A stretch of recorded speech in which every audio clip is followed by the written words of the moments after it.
most of these cats couldn't walk a mile in your shoe. They couldn't walk a mile in my shoe, in my shoes. They couldn't walk a mile in it. You have your slip-ups. The demons pops up. The generational curses that you're still working on, pops up out of the blues, takes you by surprise. Yeah, you fall back into those low vibrational behaviors, but then you pull yourself out of it within about 2 days. Like I spoke up in my last video, within 2 days, 3 days max, back on form. Your skin's glowing, you're drinking your water, you're meditating, you're doing doing really well at work. Your hobbies come back, you start doing your hobbies. People are just all like in awe of your presence, just being there. They won't say it to you, they won't say, you know what, I saw that you do this move, do that move, I really liked what you were doing over there. They won't say it to you, but they'll just be looking at you.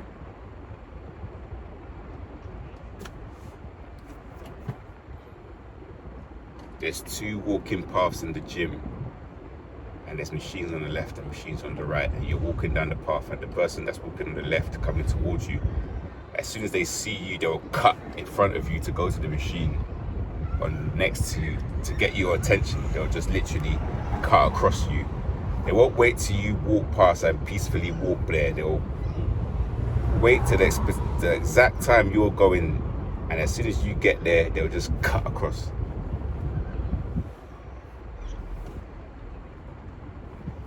Your first reaction can be to shout, to get angry or whatever, but you have to just laugh at these people. They just want energy from you.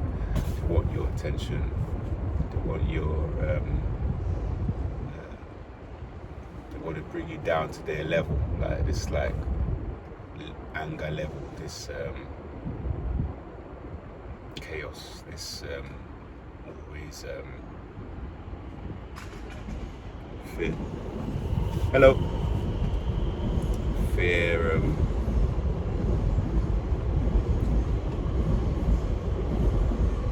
She's talking to me. I don't know.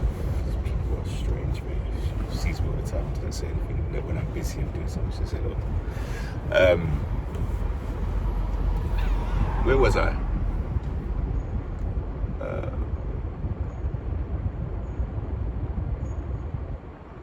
Yeah, they one way what they do to obviously because of these narcopaths, negative energy or attention is still attention. So what they do is that one way to get your attention off yourself is to put it on them. So even if it's like to put it on them and like you want to like fight them or explain to them or argue with them, that's why it's not ever worth it. Most of the time it's not worth it unless they physically attack you, like put their hands on you. You just try and walk away. It's hard though. I'm not even gonna act like I'm perfect. I've had arguments, I've freaked, I've switched on them, I've cussed them, I've gone up to someone in his face and said to him, let's go and sort this out right now. I've done all of that. You know what I mean? You can catch me on a bad moment, like, and I'm here for it. I'm here for the smoke, what they say in America. I'm here for that smoke, here for that action. I'm here for it. It's not worth it though. You gotta go have a fight with someone, hurt your hand, maybe someone hits their head on the floor, ends up being something bigger than it should have been, just maybe you just being like the bigger person walking away. Because most times out of 10, they're not about that life. They're not about that life, seriously. You know what I mean? So you're gonna end up getting yourself into trouble over something so you know what I mean, trivial. Step on your shoes from behind you, walking in your shadow, walking exactly behind you. But these are the sort of people that say that we're not worth anything. They'll go around telling, pulling faces at each other when you walk past, laughing, mocking you. But when you're on a machine, they need to be on that machine. When you're working out in one area, they need to be in that specific area. You could be working out in a studio and the studio is empty. As soon as you go into the studio, everybody goes into that studio. They leave the other part, they come into the studio. Men would start mate guarding. You have like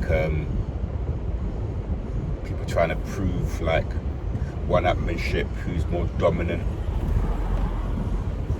And I'm sure girls have this too, like especially like, you know, attractive ladies. Like obviously, you know, like in America, is it in Australia? They have this thing called tall poppy syndrome, and what it is like you have the pretty girl, and you have all the like mediocre ugly girls, and they all gang up and gossip and attack the pretty girl to make the pretty girl feel inadequate when she's actually the prettiest one. This sort of thing happens. Beauty is value. Good looking is value. Attractiveness is value.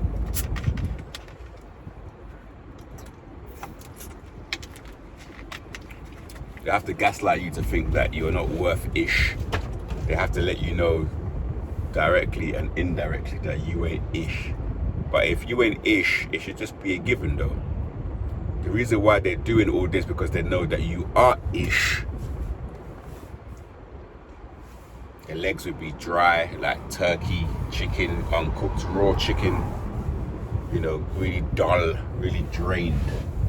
And you come by all fresh, glowing, skin shining, moisturized, smelling good.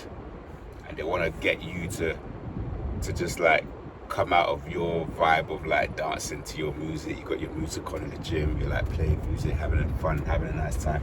You've done more, you beat your personal best, you've got more reps in than last time, you've maybe gone up a weight, progressive overload, you have the mind-muscle connection, you're having one at a time, you know, 1 rep per time, really feeling coming into your body. And these people from afar are just watching you. Oh, let me walk across his mat, let me maybe bump into him by mistake, let me go and put my weights down when he's going to put his weights down, let me walk next to him. But the topic I wanted to talk about a bit today is the switch up. This happened, I was thinking about this recently, and it happened to me just like, even here in the gym, like there was this guy who, you know, he looks relatively attractive, black guy. You always think that if you see another guy that's not like, you know, similar vibe as you get on with them, but that's never the case. You see another like attractive or whatever black guy, and he starts yesing you like, oh, morning, hello, whatever, and you start yesing him, morning, whatever. And then one day it's just like crickets, like he just ignores you, just like gives you this like cold shoulder look. So you're like, oh, okay, cool. You start just doing it back. And then today out of the blue, he come up to me and made sure that I saw him say hello. But my G, I never came there to make friends. I never came there. You were the one that started greeting me. You decided out of nowhere that you didn't want to do it. So why not stick with that? I'm happy. Like I'm good either way. Like if you want to like say hello to me, hello. If you don't, then that's cool. I don't go there. I'm not looking for nothing from nobody. Seriously, like self-reliant, especially when I'm working out. Like I've been doing this thing, and I've been about that life for a long time. I don't need no help in the gym. I don't need to be making friends in the gym. I don't need nothing from nobody. I just go there, do my little burpees, do my little exercise, my push-ups. Do you know what I mean? I'm blessed. My dips, my pull-up. I don't need nobody in there. Yeah.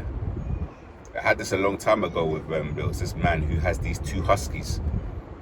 I used to walk when I had my dog, we used to walk together, and his dogs, they love me off. Like I'll just be walking past him and his dogs will see me and they'll start pulling the lead up and making this loud noise.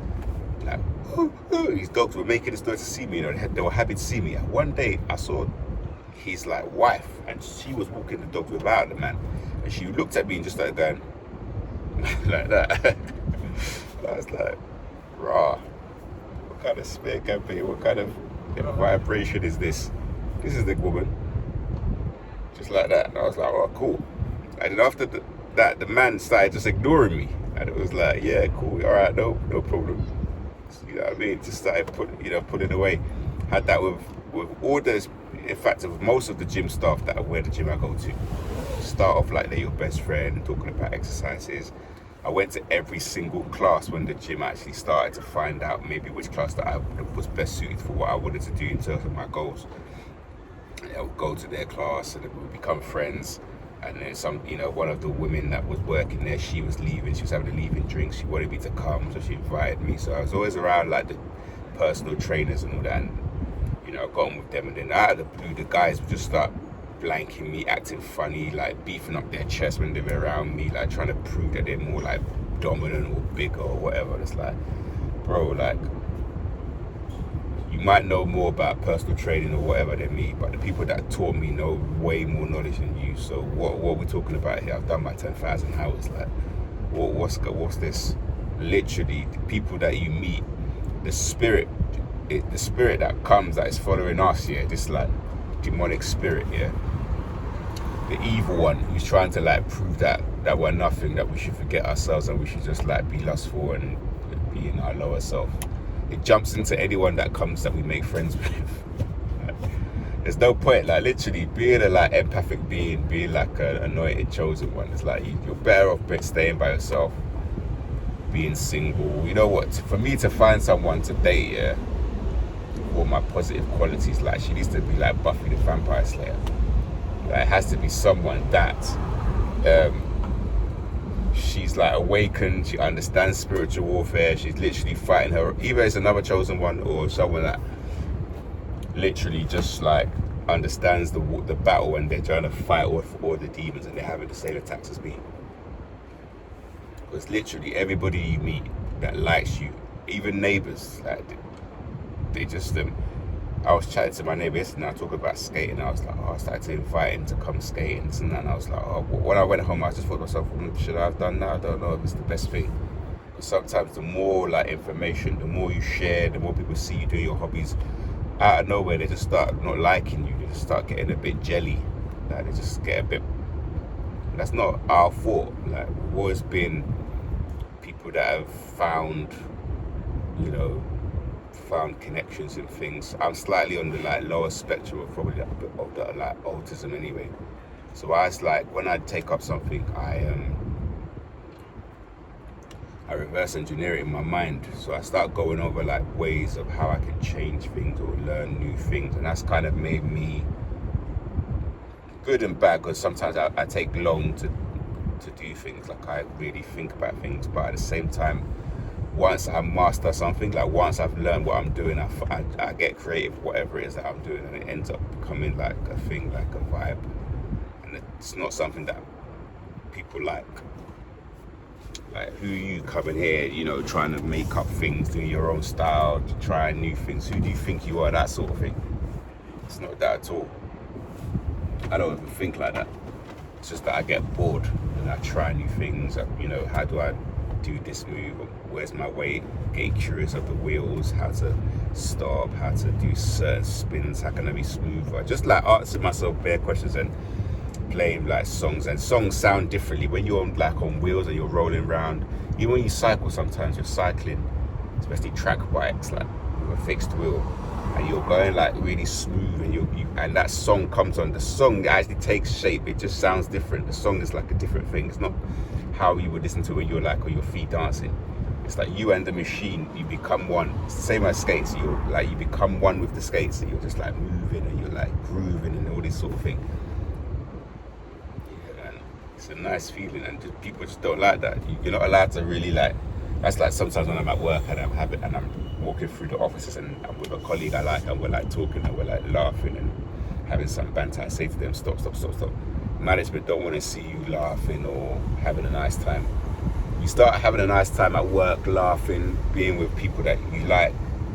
They find out the people you like, they'll put you people that you don't like. They'll put the opposite. So it's like everyone that they know they want, they'll put together, but they'll put you people you don't like. So you end up having to like focus on your work only. So only you're there to work, you're there to work.